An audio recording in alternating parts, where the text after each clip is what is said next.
Papá, ¿otra vez olvidaste que hoy tengo reunión? Mi hijo ni me miró a los ojos cuando lo dijo.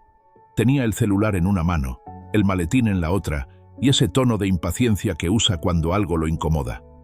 No te preocupes, viejo. Te dejé el desayuno en el micro. Pero, por favor, no salgas, ¿sí? No quiero que te pierdas otra vez. Sonreí con calma. Bajé la mirada, fingiendo buscar algo en el suelo. Está bien, hijo, murmuré. Él ya había cerrado la puerta. Así empezó mi pequeño teatro. Fingir olvidar. Fingir perderme. Fingir que mi mente se iba, poco a poco. Todo para saber cuánto quedaba del muchacho que un día prometió nunca dejarme solo. Pero antes de continuar, comenta aquí de qué ciudad o país estás viendo esta historia. Me encanta saber de dónde me escuchan. Aprovecha y deja tu like, porque esta historia te va a atrapar hasta el final. Mi nombre es Don Ignacio Márquez. Tengo 74 años y viví lo suficiente para entender que a veces hay que perder la memoria, para que otros recuerden quiénes fueron. Desde hace un año, mi hijo Eduardo es un hombre importante, empresario joven, dueño de una constructora en la Ciudad de México, socio de bancos, amigo de políticos. Lo veo en las revistas, en las noticias, siempre con ese traje azul marino, ese reloj suizo que cuesta más que mi camioneta vieja. Cuando su madre murió, él apenas tenía 25 años. Yo lo saqué adelante con el negocio familiar. Márquez y Asociados, Ingeniería Civil. En aquel entonces, él no tenía un peso. Todo lo que tiene hoy nació de ese taller polvoriento donde su madre y yo pasábamos noches enteras revisando planos. Pero últimamente, me trata como si yo fuera un estorbo, como si cada palabra mía fuera una molestia. Papá, no digas nada en las reuniones. Papá, no opines sobre los contratos. Papá, ya no entiendes cómo funcionan las cosas. Yo escucho, asiento y sonrío. Porque cuando alguien cree que hablas poco por olvido, en realidad te está dando el poder del silencio. Ese día fingí olvidar incluso el nombre de su empresa. ¿Cómo se llamaba tu compañía, hijo? Márquez y... Por Dios, papá. Soltó riéndose con los otros. Se llama Grupo Marzán. Ya te lo dije 1000 veces. Deberías anotar las cosas antes de perderlas del todo. Reí con ellos. Tomé mi bastón y le di una palmada en el hombro. Tienes razón, hijo. Se me va el tiempo y la memoria. Él no notó el doble sentido, pero dentro de mí algo se encendió. Ese mismo bastón tenía una pequeña grieta cerca del mango. Dentro guardaba algo más valioso que mi orgullo, un reloj antiguo de bolsillo, con un botón oculto que encendía una grabadora de voz. Era de su madre. Ella me decía que algún día me serviría para guardar la verdad, por si alguien la olvida. Esa tarde, cuando Eduardo vino a verme, dejó su carro deportivo estacionado frente a mi casa de Coyoacán. Traía a su esposa, Regina, y a sus suegros. Todos elegantes, perfumados, hablando fuerte. Papá, hoy cenaremos aquí. No cocines mucho, ellos están a dieta. Claro, hijo, prepararé algo, sencillo. Mientras entraban, noté cómo los suegros miraban mis paredes con desprecio. Mis fotos antiguas, los libros técnicos, la vajilla gastada. Regina me dio un beso rápido en la mejilla, sin verme. «¡Qué casa tan pintoresca!», dijo, sonriendo falsamente. «Gracias, hija. Tiene más años que yo». Durante la cena, fingí olvidar nombres, fechas, historias. Dejé caer un vaso, como por accidente. «Disculpen, mis manos ya no son lo que eran». Eduardo se rió nervioso. «Es el Alzheimer, papá. Ya te dije que deberías vivir con nosotros. Allá te cuidarían mejor». Sus suegros asintieron. Uno de ellos comentó: «Pobre hombre. Se nota que ya no razona bien. No se puede dejar a un viejo así solo, con dinero o propiedades. Es peligroso». Eduardo no los corrigió, solo bajó la mirada y cambió de tema. Yo seguí sonriendo. Pero dentro de mí, una idea crecía, porque lo que nadie sabía era que ese reloj grababa cada palabra, y lo que dirían esa noche sería suficiente para cambiarlo todo. Mientras se servían el postre, escuché a Regina murmurar: «Si firmara de una vez el poder notarial, podríamos manejar su pensión sin tanto trámite». Eduardo respondió en voz baja: «Dame tiempo. Con su memoria así, pronto no recordará ni su nombre». Mi corazón dolió, no por sus palabras, sino por lo fácil que salieron de su boca. Terminé mi café en silencio. El reloj seguía grabando. Y yo, fingiendo olvido, comencé a recordarlo todo. Esa noche, cuando todos se fueron, la casa quedó tan quieta que se escuchaban los relojes marcando el tiempo como cuchillos en el aire. Me quedé sentado frente a la mesa vacía, observando las tazas sucias, los restos de pan y la servilleta de Regina todavía doblada, con su pintalabios en la orilla. El silencio dolía más que las palabras. Cerré los ojos un momento y la vi, a Elena, mi esposa, riendo en esa misma mesa, 20 años atrás. Era ingeniera también, y más inteligente que yo.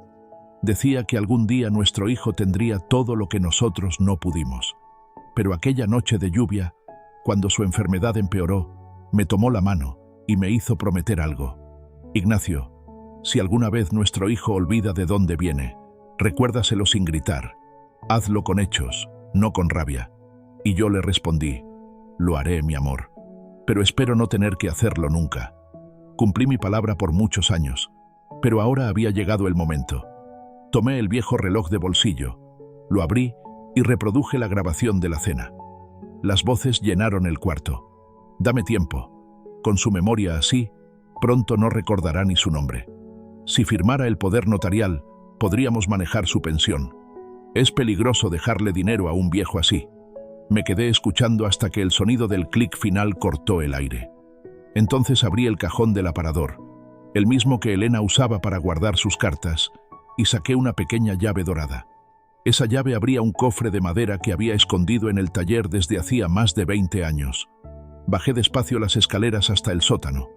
Encendí la luz amarillenta, levanté una manta llena de polvo, y ahí estaba. El cofre. Tenía grabadas las iniciales E.M., Elena Márquez. Lo abrí, y dentro había carpetas, fotografías y documentos que mi hijo ya ni recordaba que existían.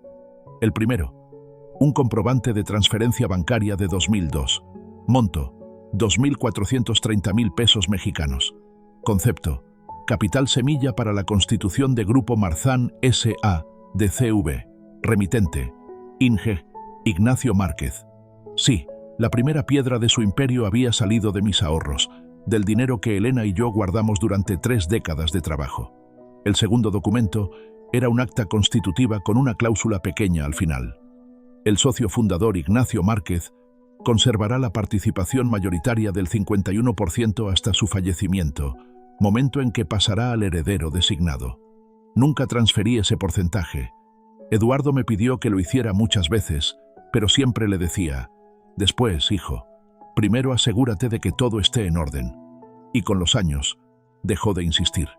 Creyó que el papel había caducado. Pero la ley no olvida. Guardé todo de nuevo, con una calma que solo tienen los que ya han visto perderlo todo y volver a empezar. Porque a esa edad, uno ya no teme quedarse sin nada, teme quedarse sin verdad. Antes de subir, abrí una caja más pequeña dentro del cofre. Dentro había un sobre cerrado con el nombre Lic Salgado.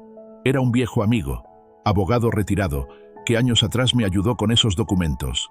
Dentro del sobre había una tarjeta amarillenta con su número y una nota escrita por él. Si algún día necesita que la justicia despierte, tráigame esto. Sonreí. Parece que ha llegado el día, viejo amigo. Subí a mi habitación y anoté 3 cosas en una libreta que siempre llevo en el bolsillo. Confirmar vigencia del 51%. Copiar grabación del reloj a memoria USB. Fingir olvidar más. Porque mientras más débil pareces, más fuerte se vuelve tu estrategia. A la mañana siguiente, Eduardo volvió a casa con prisa. «Papá, ¿me recuerdas?» «Soy yo, Eduardo». Asentí lentamente. «Ah, sí, Eduardo. Claro. ¿Cómo te fue en la escuela?» Él bufó. «En la escuela no, papá. En la empresa. Tenemos que hablar de un asunto urgente». Yo lo miré confundido, fingiendo no entender. «¿Qué empresa?» «La mía, papá. Grupo Marzán. Por favor». Se detuvo, exasperado, y de pronto sacó un folder. «Necesito que firmes estos papeles. Es solo un trámite legal. Ya no estás en condiciones de manejar cosas complicadas, y los inversionistas necesitan claridad». Levanté una ceja. «¿Y mi abogado?» «¿Cuál abogado, papá? No necesitas uno. Solo es una formalidad». Mientras hablaba, noté que su reloj digital reflejaba la hora exacta en la que anoche había escuchado las grabaciones. 23:47. La coincidencia me hizo sonreír. ¿De qué te ríes?, preguntó. De que me alegra verte tan responsable, hijo, aunque a veces la memoria me falle. Tomó mi mano impaciente. Firma aquí, por favor. Confiamos en ti, ¿verdad? Lo miré directo a los ojos por primera vez en mucho tiempo. Claro, hijo, pero déjame revisar antes, que mi memoria se va, pero la vista aún no. Él se rió, nervioso. Hazlo rápido, que tengo reunión. Salió al teléfono, y en cuanto cruzó la puerta, saqué mi pequeño grabador de voz y lo coloqué encima del documento. Trámite legal, dice, susurré. Vamos a ver qué tanto recuerda la ley. 2 días después, Eduardo insistió en llevarme a conocer sus oficinas nuevas en Santa Fe. Será rápido, papá. Así ves dónde trabajo, y te entretienes un poco. Asentí despacio, con mi bastón en la mano y el reloj de bolsillo guardado en el saco. Sabía que no era una invitación, era una prueba. Quería ver si mi memoria resistía la presión. Cuando llegamos, el edificio era un espejo gigante. Grupo Marzán brillaba en letras doradas. Recepcionistas uniformadas, pantallas con presentaciones, jóvenes corriendo con portafolios y cafés. Yo caminaba lento, como quien carga los años. Un empleado murmuró, ¿ese es su papá? Sí, respondió Eduardo sin detenerse. Ya no entiende mucho, pero me gusta tenerlo cerca. Nostalgia, ya sabes. Sonreí por dentro. No había peor ceguera que la de quien confunde respeto con lástima. Entramos a la sala de juntas. Había 6 personas, 2 socios, un contador, un notario y una mujer joven que no levantó la vista de su tablet. Eduardo me acomodó en la esquina frente a una botella de agua sin abrir. Papá, no hables mucho, ¿sí? Solo escucha. Asentí. El notario abrió una carpeta. Necesitamos su firma, ingeniero Márquez, para actualizar poderes de representación. Trámite simple. Eduardo me pasó una hoja con una sonrisa apretada. ¿Recuerdas? Lo que firmaste hace años ya no aplica. Este documento es más moderno. Mis dedos temblaban un poco. Por el papel, no por miedo. Deslicé el reloj de bolsillo sobre la mesa, como quien acomoda un amuleto. El pequeño indicador rojo parpadeó. Grabando. Claro, dije. Solo déjeme leer despacio. No hace falta, papá, interrumpió Eduardo. Es lo mismo de antes. Ah, entonces no hay prisa. Levanté la hoja con cuidado. Las letras pequeñas decían cesión total e irrevocable de participación accionaria. No era una actualización, era una transferencia. La empresa, mi empresa, pasaría a su nombre en el momento de firmar. Tragué saliva. Mis manos se movieron lentas, como si dudaran. Por dentro, una calma fría me sostenía. ¿Qué significa cesión irrevocable?, pregunté con voz temblorosa. Uno de los socios rió. Es legal, señor. Solo significa que usted confía plenamente en su hijo. Ah, confiar. Sí, claro. Guardé la hoja en silencio. Eduardo se puso tenso. Papá, por favor, no hagas una escena. Solo estoy recordando, murmuré. Mi memoria es débil, pero la palabra irrevocable me suena a definitiva. Lo es, dijo el notario. Entonces firmaré cuando la recuerde bien. Se escucharon risas forzadas. Eduardo apretó los puños. Papá, no tenemos tiempo para tus confusiones. Me levanté despacio. Yo tampoco, hijo. Tengo cita con mi doctor. Me fui. El reloj seguía grabando. Esa noche en mi casa volví a escuchar la grabación. Podía oír claramente las voces, el tono burlón, la insistencia. Pero algo más me llamó, la atención. Justo antes de que saliera, uno de los socios dijo, si no firma, podemos usar la copia del poder de 2010. Con eso bastará para registrar la cesión. Y Eduardo respondió, hazlo. Nadie va a cuestionar la firma de un viejo con Alzheimer. Pausé la reproducción. El silencio me hizo arder el pecho. Querían falsificar mi firma. Quise reír, no porque fuera gracioso, sino porque por fin tenía la confirmación que necesitaba. Tomé la grabadora y marqué el número del licenciado Salgado, mi viejo amigo. ¿Ignacio?, contestó su voz ronca. Pensé que ya te habías olvidado de mí. Eso intento, Salgado, pero parece que los que deberían recordar no recuerdan nada. ¿Eduardo? Sí, y necesito verte mañana. Tengo grabaciones, documentos y un viejo testamento que podría cambiarlo todo. Tráelo al despacho, dijo sin dudar. Y no firmes nada hasta entonces. Colgué. Miré el reloj, apagué la luz y me senté junto a la ventana. La ciudad se veía lejana, llena de luces. Pensé en los años que pasé enseñándole a mi hijo a usar una regla, a medir una estructura, a no mentir. Y ahora mentía en hojas timbradas. El día siguiente amaneció nublado.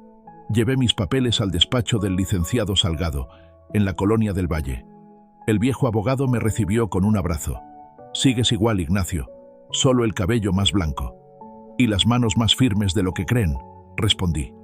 Le entregué el acta constitutiva, el comprobante del depósito y la memoria USB con las grabaciones. Escuchó con atención durante 20 minutos. Cuando terminó, exhaló despacio. «Esto no es solo una traición familiar, es fraude corporativo. No quiero venganza, Salgado. Solo quiero que aprenda. Entonces hagámoslo bien». Abrió un expediente nuevo. Escribió «Caso Márquez Marzán» en la portada y me miró. «Voy a preparar algo que lo despierte sin destruirlo. Pero necesito tiempo. Tiene todo el que requiera», le dije. «Yo fingiré olvidar un poco más». Nos dimos la mano. De regreso a casa, pasé por un mercado y compré flores. Las puse en la tumba de Elena, allá en el pequeño panteón de Coyoacán. «Ya empecé, amor», susurré. «Pero será con hechos, no con rabia». Mientras hablaba, sonó mi celular. Era Eduardo. Su voz sonaba distinta, contenida. «Papá, mañana viene un inspector de Hacienda. Necesito que estés presente». «¿Para qué, hijo?» «Solo ven. Es importante». Colgué y miré el cielo gris. Cuando los hijos planean una trampa, a veces terminan cayendo en ella. Guardé el teléfono, ajusté el reloj de bolsillo y caminé hacia casa. La memoria del viejo seguía intacta. Solo faltaba el momento perfecto para demostrarlo. A la mañana siguiente, el cielo estaba gris, como si la ciudad respirara antes de una tormenta. Eduardo llegó temprano, con su traje impecable y ese perfume caro que siempre anuncia distancia. Detrás de él venía un hombre con portafolios y gafas oscuras.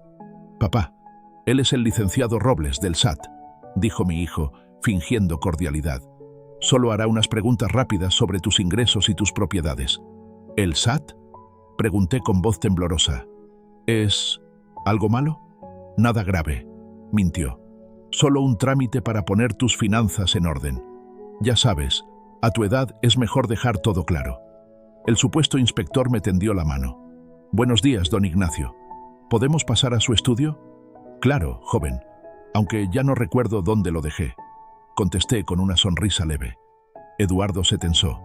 «Aquí, papá», dijo, señalando la puerta del taller. Entramos. En la mesa aún estaban mis planos viejos, reglas metálicas y la foto de Elena con su casco de ingeniera. El hombre abrió su portafolios. «Según los registros, usted recibe una pensión mensual de 12.800 pesos, ¿correcto?», asentí. «Sí, más o menos. A veces menos. Y su hijo administra algunos de sus fondos, ¿verdad?». «Eso dicen», respondí, bajando la mirada. Eduardo interrumpió rápido. «Yo solo lo ayudo a pagar sus gastos. Él no maneja dinero». El inspector anotó algo. «Entiendo. Pero también figura su nombre como socio mayoritario de Grupo Marzán». Eduardo sonrió nervioso. «Debe ser un error en el sistema. Mi padre no recuerda esas cosas». El hombre me miró directamente. «¿Usted firmó algo recientemente?». Me quedé en silencio. Fingí pensar. «No lo sé. A veces olvido, pero recuerdo que hace años deposité». «¿Qué, papá?», preguntó Eduardo con prisa. 2.430.000 pesos, dije con calma. El silencio cayó como un golpe seco. El inspector levantó la vista, sorprendido. Eduardo palideció. «¿Qué dijo?». «Eso fue lo que puse cuando ayudé a tu madre a fundar la empresa», continué. «Aunque tal vez lo soñé, ya ves mi memoria». El inspector cerró su libreta lentamente. «Parece que su memoria no está tan mal, don Ignacio». Eduardo sonrió tenso. «Seguro son recuerdos confusos. Mi padre mezcla historias viejas». «Podría ser», respondió el inspector, pero mencionó cifras exactas. Quizás sería bueno revisar los documentos originales. El hombre guardó sus papeles y se fue. Cuando la puerta se cerró, Eduardo me miró furioso. «¿Por qué dijiste eso?». «¿Dije qué, hijo?». «Lo del dinero. No tenías que hablar de eso». «Ah, no recuerdo haberlo dicho». «No juegues conmigo, viejo», gritó, golpeando la mesa. Me mantuve sereno. «Tranquilo, hijo. No grites. Este taller guarda más recuerdos de los que imaginas». «¿Qué quieres decir?» «Nada. Solo que las paredes escuchan». Su mirada se endureció. Tomó sus cosas y salió sin despedirse. Esa noche llamé al licenciado Salgado. «¿Usted mandó a alguien del SAT?» Pregunté. «No», dijo, «pero supuse que haría algo así». «Entonces no era un inspector». «No, era un intermediario. Buscaba asustarte para forzar la firma». «Falló. Falló porque lo estás manejando con cabeza fría». «¿Tiene algo más grabado?» «Sí», respondí. La voz de mi hijo, admitiendo que quería falsificar mi firma. «Perfecto. Déjame preparar algo. Una auditoría real. Esta vez será él quien tiemble». Colgué. Encendí el reloj grabador y lo dejé sobre la mesa. Su pequeño foco rojo volvió a brillar. «Que las paredes escuchen», pensé. Pasaron 3 días. Eduardo no volvió a llamarme. Pero Regina sí. «¿Suegro? ¿Cómo está?», preguntó con tono dulce. «Bien, hija. ¿Y tú?» «Mi esposo está estresado. Dice que usted lo confundió frente al inspector». «Puede ser. Los viejos confundimos muchas cosas. Por eso quería invitarlo a cenar. Para reconciliarse, solo nosotros». «Claro, hija. Será un placer». Cuando colgué, me di cuenta de algo. Regina nunca hacía nada sin motivo, y si ella me invitaba, era porque el plan de Eduardo no había terminado. Abrí el cofre de Elena otra vez. Saqué el sobre con las escrituras originales y lo guardé en el saco. Esa noche me peiné con cuidado. Me puse una guayabera blanca, un pantalón de lino y el reloj antiguo en el pecho. Al verme al espejo, sonreí. «Viejo sin memoria», dicen. La cena fue en un restaurante elegante de Polanco. Me recibieron con sonrisas falsas y luces suaves. Regina pidió vino caro. «Suegro, queremos pedirle perdón si Eduardo fue duro. Él lo ama. Solo está bajo presión». «No pasa nada, hija. Todos olvidamos cómo amar a veces». Ella sonrió, incómoda. «Lo importante es la familia. Por eso, pensé que podría firmar algo, para dejar todo más tranquilo». Sacó un sobre de su bolso. Lo puse sobre la mesa y lo abrí lentamente. Era el mismo documento de cesión irrevocable, pero ahora traía mi firma fotocopiada. Ella me observaba, esperando. «¿Y esto?», pregunté. «Un borrador, suegro. Eduardo quiere asegurarse de que todo esté ordenado antes de que usted olvide más cosas». Sentí que algo se helaba dentro de mí, pero respiré hondo. Tomé mi copa y brindé. «Por la memoria», dije. «Perdón, por los recuerdos que aún saben defenderse solos». Esa noche, al regresar a casa, copié la grabación del reloj en un pendrive. En ella se escuchaba la voz de Regina diciendo claramente: «Antes de que olvide más cosas». La guardé junto al documento falsificado y murmuré: «Ahora sí, hijo, la próxima firma no será la mía». A la mañana siguiente, el sol entró tibio por la ventana. Me serví café y lo tomé despacio, sin azúcar, como siempre hacía Elena. El sabor amargo me recordó que algunas verdades deben doler antes de curar. Encendí el reloj grabador y escuché de nuevo la voz de Regina. Cada palabra sonaba como una cuerda tensándose. «Antes de que olvide más cosas, Eduardo dice que es por su bien». Pausé. Sabía que no podía confrontarlos aún. Una lección sin pruebas solo parece rencor. Y mi promesa era hacerlo con hechos, no con rabia. Tomé mi bastón, el sobre con las escrituras, y salí rumbo al despacho del licenciado Salgado. Cuando llegué, él ya me esperaba con café y una sonrisa cansada. «Ignacio, revisé todo. Hay algo interesante», dijo, abriendo una carpeta. «¿Bueno o malo?» «Depende. Tu hijo presentó un documento falso en el registro, pero el notario que firmó es uno que conozco. No creo que sepa lo que firmó. Podemos usarlo». «¿Usarlo cómo?» «Haremos una segunda firma, una actualización, pero esta vez será auténtica y dirigida a un nuevo beneficiario». «¿A quién?», pregunté curioso. «A quien tú elijas». Me quedé callado unos segundos. Luego sonreí. «Tengo a alguien en mente». Por la tarde, invité a Rosa, mi vecina de toda la vida, una maestra jubilada que siempre me llevaba pan cuando estaba enfermo. Le conté parte de la historia, sin detalles. «Solo necesito que guardes este sobre y no lo abras hasta que te lo pida, le dije. ¿Pasa algo grave, don Ignacio? Nada que no cure la verdad. Pero si algo me sucede, entrégaselo al licenciado Salgado. Cuenta conmigo. Mientras ella salía, sentí algo que no había sentido en meses. Paz. Porque los planes mejor ejecutados son los que parecen no existir. 2 días después, Eduardo regresó a casa. Entró sin tocar, como si aún fuera suya. Traía el mismo tono amable que usaba cuando niño para esconder travesuras.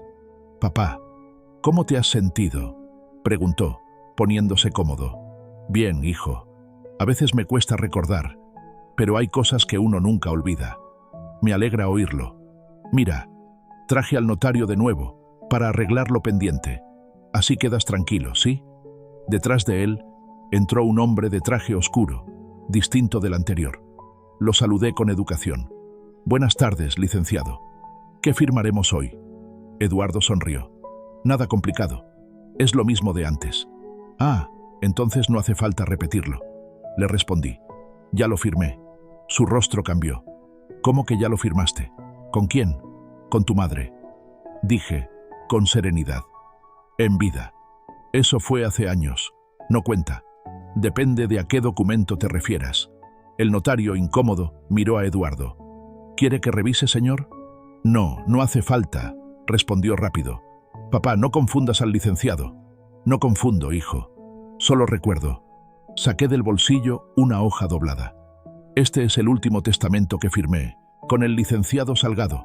Lo actualicé hace 3 días». Eduardo frunció el ceño. «¿Qué?». «Y en él figura un nuevo administrador provisional». «¿Quién?». «El tiempo». Sonreí. «Ese sí no perdona olvidos». El notario quiso intervenir, pero yo levanté la mano. «Tranquilo, joven. No necesita leerlo. Cuando llegue el momento, lo sabrá todo». Eduardo respiró hondo, frustrado. «Papá, estás jugando con fuego». «No, hijo. Solo estoy aprendiendo a usarlo». Esa noche llamé a Salgado. Ya vinieron. Trajeron otro notario. «¿Grabaste algo?». «No hacía falta. La verdad ya estaba escrita». «¿Listo para el siguiente paso?», preguntó. «Sí. Quiero hacerlo público». «¿Cuándo?». «El domingo. Vienen todos a comer, como siempre». «Perfecto. Ese día entregaremos los documentos oficiales». Colgué. Miré el reloj de bolsillo. El segundero marcaba firme, como si cada tic fuera un latido que me devolvía la fuerza. Esa semana cociné mis platillos favoritos. Mole, arroz con plátano, tortillas recién hechas. Quería que todo estuviera igual que antes. La mesa larga, los platos de barro, el mantel que Elena había bordado. Porque a veces, la mejor trampa no necesita trampas, solo memoria. Cuando llegó el domingo, escuché el motor del coche de Eduardo. Regina bajó primero, vestida de blanco, sonriendo para las cámaras del teléfono. Sus padres venían detrás, con la misma soberbia de siempre. Yo estaba en el portal, esperándolos. «Papá», dijo Eduardo, «qué gusto verte mejor». «La memoria es como el mole, hijo», respondí. «Tarda, pero siempre vuelve». Todos rieron, sin entender. Durante la comida, fingí torpeza. Derramé agua, olvidé nombres, repetí historias. Regina se reía bajito. «Pobre, de verdad ya está mal». Eduardo asentía, distraído. Y justo cuando se levantaban de la mesa, saqué el reloj de bolsillo. «Antes de irse quiero que escuchen algo». «¿Otra de tus historias, papá?», dijo Eduardo fastidiado. «Algo mejor. Una que grabé hace poco». Presioné el botón. Las voces llenaron el comedor. «Antes de que olvide más cosas, Eduardo dice que es por su bien. Podemos usar la copia de su firma». El silencio fue total. Las risas desaparecieron. Regina palideció. Eduardo se levantó, rojo, intentando apagar el reloj. «Basta. Eso está fuera de contexto». «Tal vez», respondí. «Pero el notario y mi abogado lo escucharán completo mañana». Nadie se movió. Solo el reloj seguía girando, marcando el final de una mentira. El lunes amaneció con un cielo azul tan limpio que parecía burlarse de los días grises anteriores. Mientras preparaba café, escuché el sonido del portón. Eduardo había llegado temprano. Su coche, reluciente como siempre, se detuvo en seco frente al taller. Bajó apurado, sen corbata, o rostro pálido, os ollos vermellos de humanoite sen dormir. Papá, tenemos que hablar. Eso parece, respondí, sirviéndole café. ¿Azúcar? No, gracias, dijo, tenso. Mira, lo de ayer fue un error. Regina estaba nerviosa, habló de más. ¿Y tú? Yo solo intentaba protegerte. Lo miré en silencio, ese silencio que pesa más que cualquier grito. ¿Protegerme de qué, hijo? ¿De recordar? De ti mismo. No queríamos verte sufrir con papeles ni números. Ah, entonces decidieron sufrirme en silencio. ¡Qué considerados! Eduardo se frotó la cara. Papá, no lo entiendes. La empresa necesita cambios. Hay inversionistas nuevos. No confían si tu nombre sigue en los registros. Y preferiste borrarme. No, dijo bajando la voz. Solo quería avanzar. Me acerqué despacio. Avanzar no es pisar, Eduardo. No quise hacerte daño. El daño no lo hace quien hiere, sino quien olvida. Saqué del bolsillo el sobre que me dio Salgado. ¿Sabes qué es esto? No. La auditoría que pedí. Oficial, no como la tuya. Abrió los ojos. ¿Qué? Llegará hoy a tus oficinas y revisarán cada cuenta, cada documento, cada firma. Eduardo se puso de pie. No puedes hacer eso. Destruirás todo. No, hijo. Solo limpiaré lo que ensuciaste. El sonido del teléfono rompió el silencio. Respondí. Era el licenciado Salgado. Ignacio, todo está en marcha. Los auditores ya van camino a Santa Fe. Perfecto. Y una cosa más. Revisé los estatutos originales. Tu participación del 51% no solo sigue vigente, también bloquea cualquier cambio de directorio sin tu aprobación. Sonreí. Entonces, la memoria legal también es buena. Colgué. Eduardo se desplomó en la silla. Papá, por favor, me equivoqué. Todos nos equivocamos, hijo. Pero tú firmaste tus errores con tinta ajena. Esa tarde, los medios financieros empezaron a hablar. Auditoría sorpresa en Grupo Marzán. Sospechas de irregularidades en firmas notariales. Regina llamó llorando. Dile que detenga esto, nos arruinará. Tranquila, hija, respondí. La verdad no arruina, solo limpia. Me quedé viendo la pantalla del televisor, donde aparecía la fachada de la empresa que fundé. El logo dorado brillaba, pero ya no pesaba sobre mí. A las 6 de la tarde, sonó el timbre. Era el licenciado Salgado, con su portafolio negro. Buenas noticias, dijo. Confirmamos la falsificación, pero decidí no denunciar. ¿No denunciar? No. Firmaste una cláusula muy sabia hace años. En caso de irregularidades, la participación mayoritaria puede transferirse temporalmente a una fundación. ¿A una fundación? Sí, Fundación Elena Márquez, registrada en tu nombre. Me quedé en silencio largo rato. Recordé las manos de mi esposa sobre el papel, hace tantos años, firmando conmigo. Entonces, todo queda en su memoria. Exactamente, dijo el abogado. Y en la tuya. Esa noche, Eduardo regresó. Ya no traía traje ni excusas, solo un hombre roto, con la cabeza baja. Papá, lo perdí todo. No, hijo, perdiste lo que nunca cuidaste. Yo no sabía que la fundación existía, porque nunca te interesó preguntar. Se sentó frente a mí. ¿Qué harás conmigo? Nada. Eso lo hará el tiempo. ¿Me vas a dejar fuera de todo? No. Pero tendrás que ganarte de nuevo cada peso, como lo hice yo. ¿Y cómo se empieza? Preguntó, casi susurrando, levantando la mirada y pidiendo perdón mirando a los ojos. Él lo hizo, y por primera vez en años no vi arrogancia en su mirada. Vi a mi hijo. Lo abracé sin decir más. A veces el silencio también perdona. Al día siguiente fuimos juntos a la tumba de Elena. Llevó flores nuevas. Nunca imaginé que esto pasaría, mamá, dijo con la voz quebrada. Yo lo observé sin interrumpir. Cuando terminó, me miró. Gracias, papá. ¿Por qué? Por fingir olvidar, para que yo recordara quién soy. El viento sopló suave, moviendo los pétalos, y entendí que la memoria, cuando se usa con amor, no se pierde. Enseña. Pasaron algunos días.